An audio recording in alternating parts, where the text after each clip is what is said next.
Hey, I'm gonna share my story of how I came across Flat Earth. I think everyone's got a story.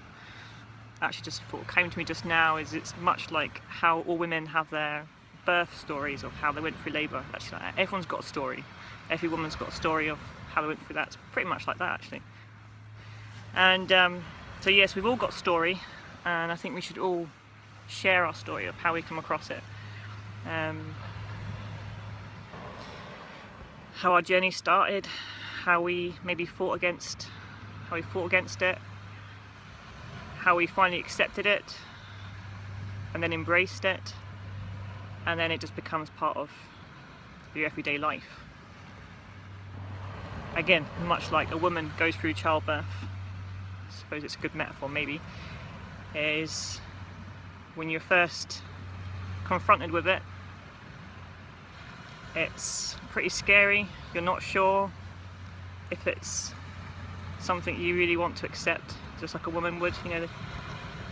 You're unsure of what's going to happen. You have no idea. You have no idea how it's going to go. And it's a really, really scary thought to begin with. And it's a painful process, just as discovering flat Earth is. It's a painful process. But after a while, you just have to accept it. And the quicker you accept it, the less painful it is, I suppose. And then when it finally sinks in, it's a pretty beautiful world, some of it is. And it just becomes, as you say, that's a metaphor, I suppose. And that's how I can now relate. It's just what actually came to me just as I started the video. So I thought I'd just share that thought with you. So my story began, I suppose, say story, whatever you want to call it, began October of 2016. My brother Philip, he came to stay with us. He had his girlfriend Jessica at the time. They both came up to stay with us just for a few days, I think it was. It wasn't very long. My brother Philip, we've been really, really close growing up. You know, we've always shared our dreams, literally. We've always shared our dreams with each other, and we've been a part of each other's life growing up. We were really, really close. And I mean, we used to spend hours and hours playing imaginary games.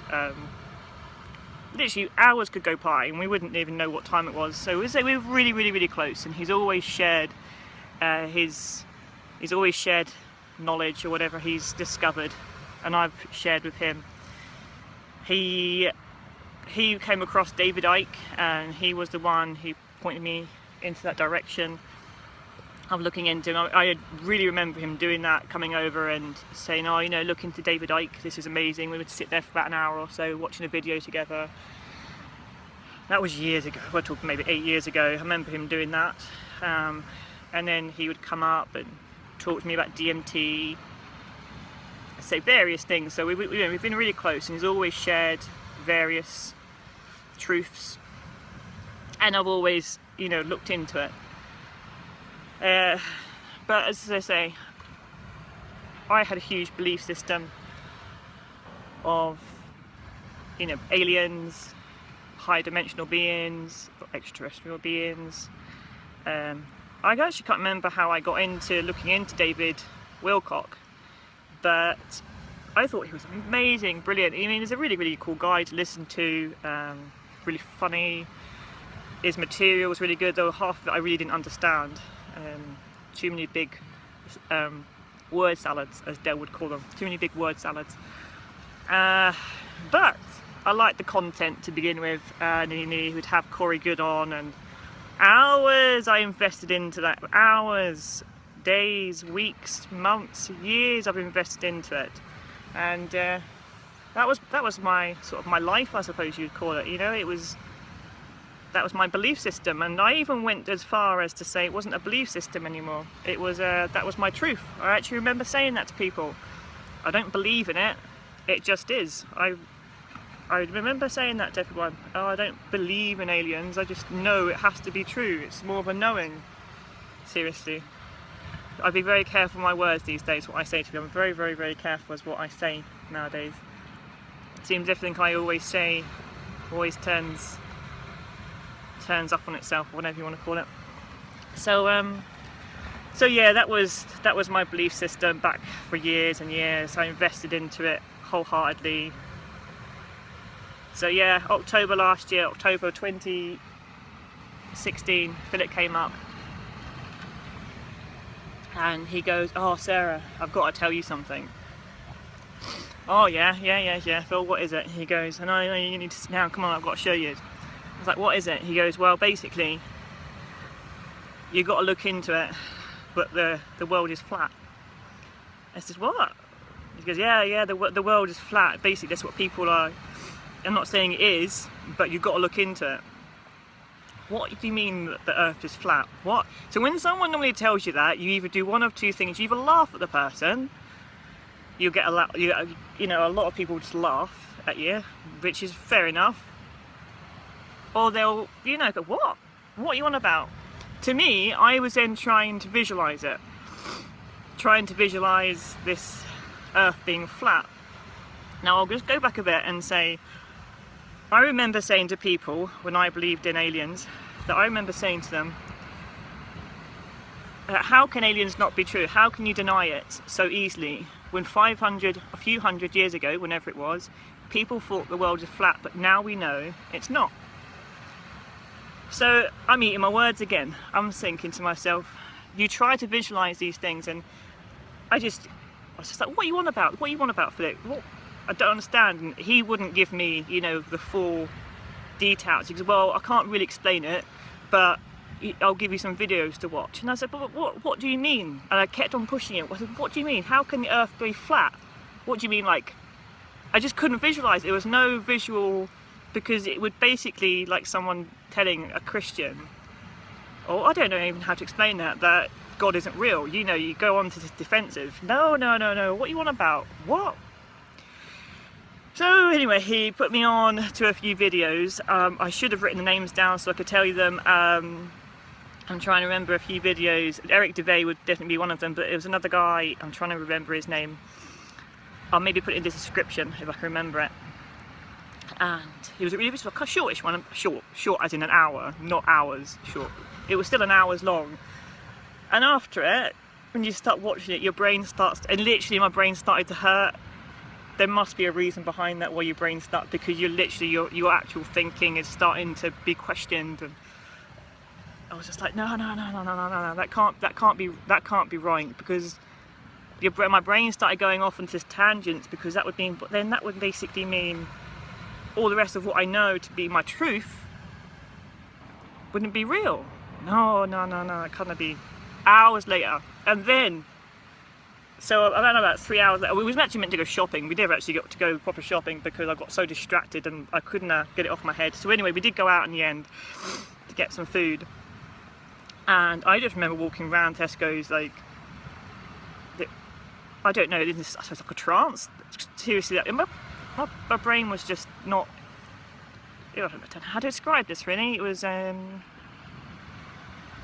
trying to like put the puzzle pieces together, and it couldn't. You were trying to fit two puzzles together. Oh, and then he goes, "Oh yeah, and another thing, dinosaurs aren't real." Seriously?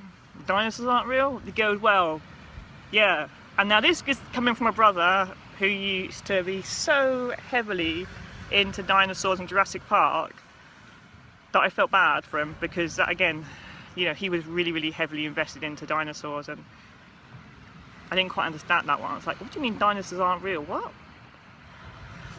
So there was two bombshells he decided to drop on me that day, and yeah, I wasn't right for a good few weeks after that. Everything just seemed to be, how do I say, disjointed.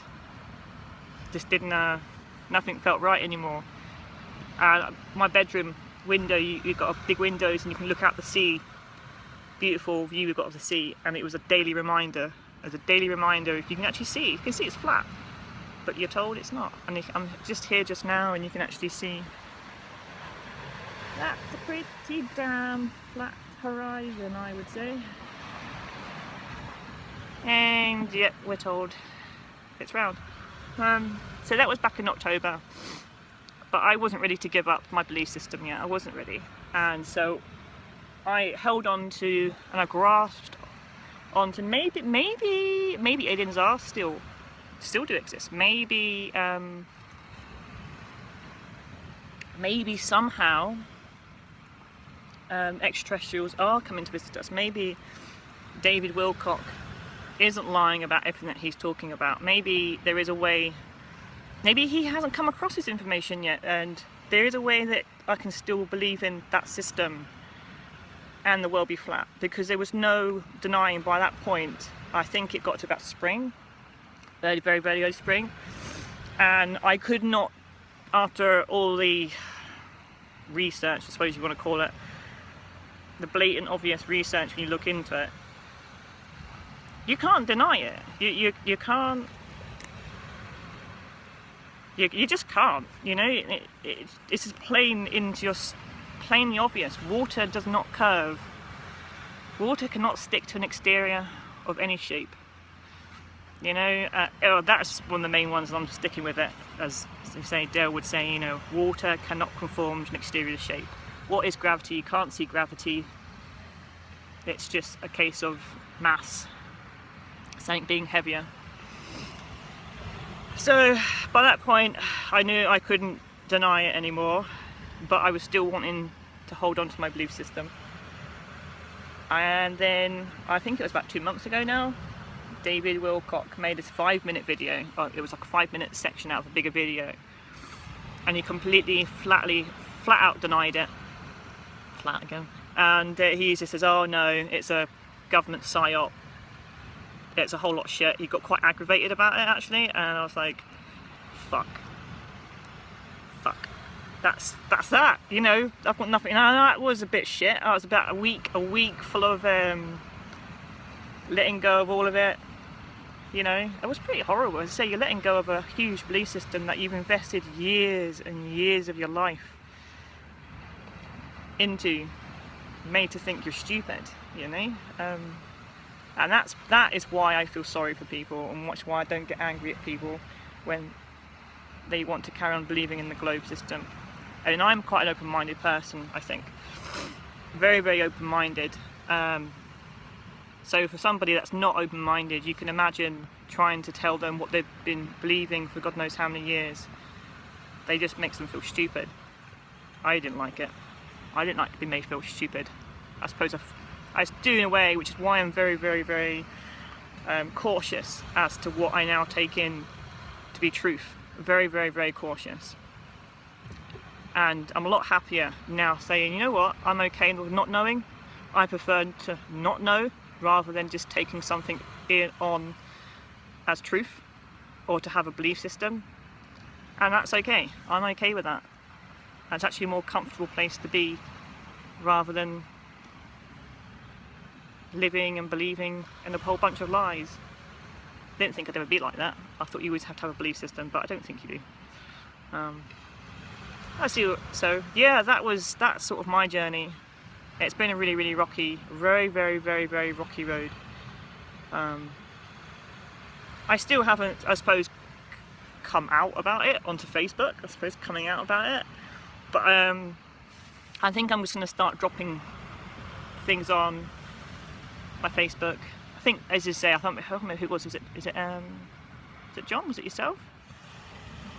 Is it Richard? I'm trying to remember your name now. You were saying, you know, fear is just an illusion. It's all in your head, and I know it's in my head. I'm very aware it's in my head.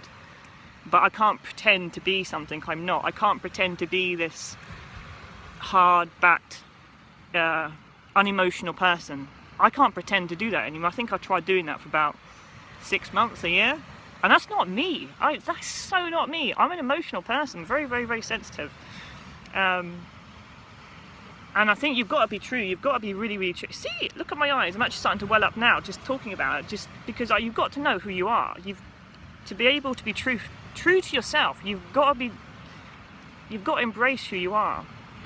And there's no point trying to put this persona on of, I don't know, thick-skinned, unemotional, unsensitive, whatever, all the time. You can do it to a certain extent. I think you have to, but that's not who I am. But yeah, I know I need to be more open and honest about how I feel about the world we live in. And the reason that is because I truly think there's probably more people in my area that maybe feel the same way, and they too probably feel closed off. And I suppose it's about reaching out to those people, to meeting up. So that's that for today. That is my flat earth story. Say it's now September 2017, so nearly a year on from when I came across flat earth, and it's a daily, it comes up in nearly everything that we do. So yeah, that's my story. Thanks guys for listening. Take care.